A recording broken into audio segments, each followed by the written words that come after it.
Hello, human friends and inhuman friends, monsters, everybody, zombies, vampires, werewolves, and other revenants and ghouls and dead people, and human beings. Come on in. It's time for another episode of Creepy Cheapies with Dr. Lady, where we celebrate the art of monster masks. Now, here at the library of Horror Hotel in beautiful Chatfield, Ohio. I am, of course, Ben Affleck, and today a word about monster rights. Alright, nobody really talks about the struggles that monsters have to put up with these days in a society that is very cold and unfeeling toward monsters. Case in point, today's poor monster happens to be Momo.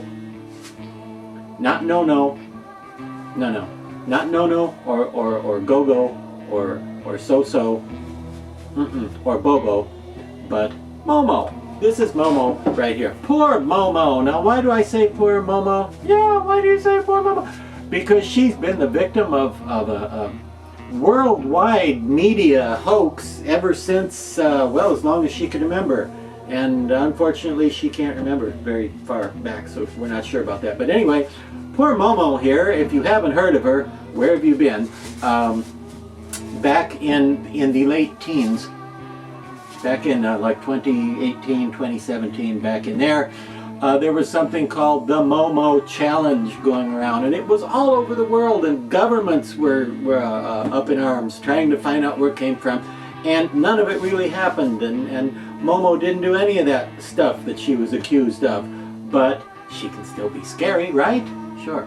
Now, the challenge, and this was a dumb story. I thought it wasn't a very good story. There was a thing online that was the Momo challenge, and people would get threatening videos or messages online challenging them to do dangerous things. And I kind of like, there's a movie called 13 Game of Death that seems to have been the inspiration for Momo, but it was sort of a challenge to do things that would start out kind of degrading and embarrassing and humiliating, and then would get worse into things that were illegal and dangerous, and ultimately Momo would tell you she dares you to kill yourself, kind of thing. Which, that's not a good story even, because I think there needs to be some motivation there for why anybody would be dumb enough to get involved with a thing like that in the first place. Like, you hope Momo or whatever evil entity it is on the internet will give you $1 million, or give you superpowers, or give you immortality, or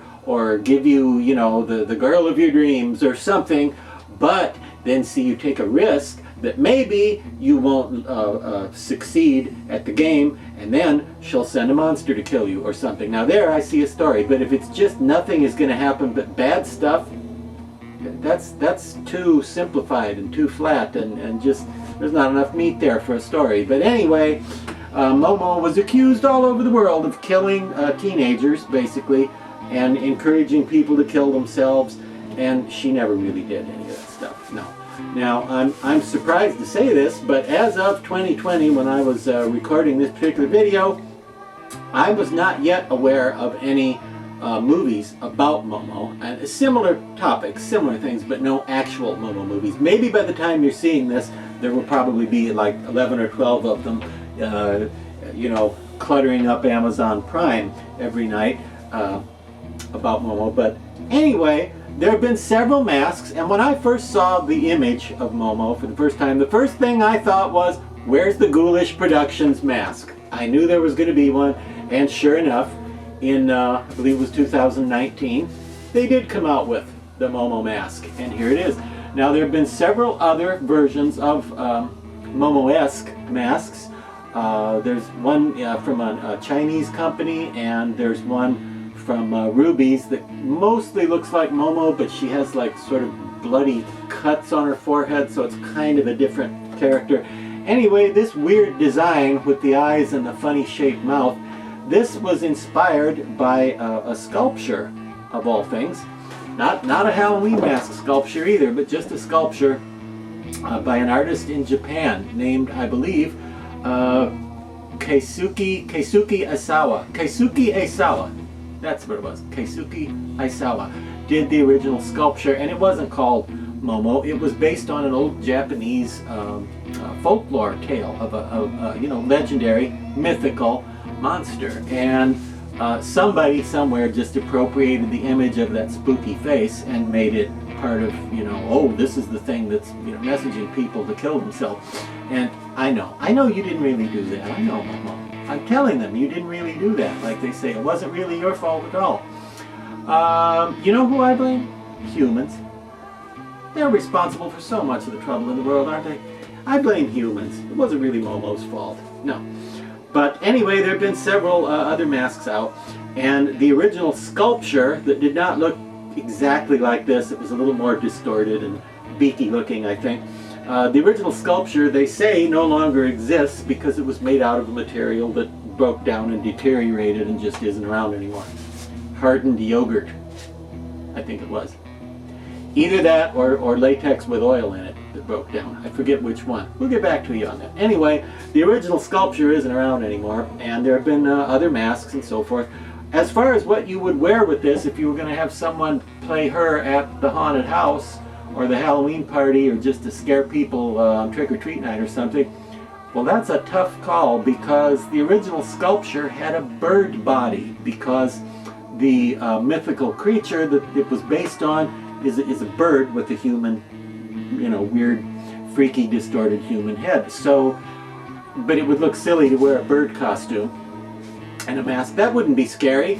So I don't know. Maybe just a shredded black dress kind of. I don't even know what to tell you to wear. But it's a great mask, and here's where everybody's gonna get mad at me. I should have bought more than one of these for this video, but I didn't. I only have the one, and unfortunately I cheated a little. I'm sorry, I apologize. I cheated because the one that I got had a paint flaw, and I corrected it. I fixed it. Alright? Now what that flaw was is, you can see the eye is white and has a black line around it to delineate the eye in a very cartoon character looking way. You see it has that cartoon eye effect, and then there's a little red around outside that. Okay, this one, that black line that's airbrushed around the eye, somebody slipped up when they were airbrushing it, and it didn't properly outline the eye. Part of it got into the white, and part of it went down into the pink. So it's like it was, you know, not lined up with the edge of the eye socket. And that, no, I couldn't live with that. You know how I am about these things. Yeah, so I had to take some black paint and the airbrush and go back and fix that and make that a little better. But I haven't seen a lot of these in person, so I don't know if you know, that was unusual and all the other Momo masks are just fine, or if a lot of them suffer from paint defects in the eye area. I don't know, but I did fix it. And I probably shouldn't have, because, see, I should show you what they look like out of the bag. But other than that, she's out of the bag, you know. One thing I like about the ghoulish version, better than some of the other versions, I like the way they did the hair. It's flat and lifeless and creepy, and there's not a lot of it, like a you know, ghost kind of character would be. But so that you don't see all this pale pink all over with the rows of the hair on there, they have thoughtfully painted parts of the head with black paint. Okay, I hope you can see that. The paint is actually on the scalp. She's got black rubber and then thin black hair over it, and it creates a really nice illusion of thin, flat, wispy hair without drawing attention to the fact that it is in fact applied in rows. Now the hair in this one is inserted or punched in. See what I mean? It's sewn right into the latex, which means it won't want to fall out if somebody does wear this, or if you put it on a mannequin that pops out and scares people at the haunted house or something. Momo's getting excited thinking about scaring people at the haunted house. She wants to have some fun. Yeah, Momo hasn't had a lot of fun. She's had it rough because she gets a bad rap. She does. And well, if all those movies that I probably haven't seen yet, but they're out by the time you see this, I don't know if she's going to look exactly like this in those movies or if they'll change her up. But in any case, even if you don't know what it is, it doesn't matter if you connect it with the myth, the the urban legend, the hoax that was the internet sensation of Momo. It doesn't matter. This is still a creepy mask, and it's cool and weird and scary, and I think it has a place in the collection just as a creepy thing. It's very ghoulish, and it's from Ghoulish, and you know, poor Momo. I know, everybody thinks she's all creepy and horrible and ugly, and she didn't even do any of that bad stuff. It's so unfair. You know, I'll be your friend, Momo. I will. If you're that desperate for friends, I'll be your friend. Poor Momo. Come on, guys. The rest of you guys out there, you know you went through high school with girls who were creepier than her.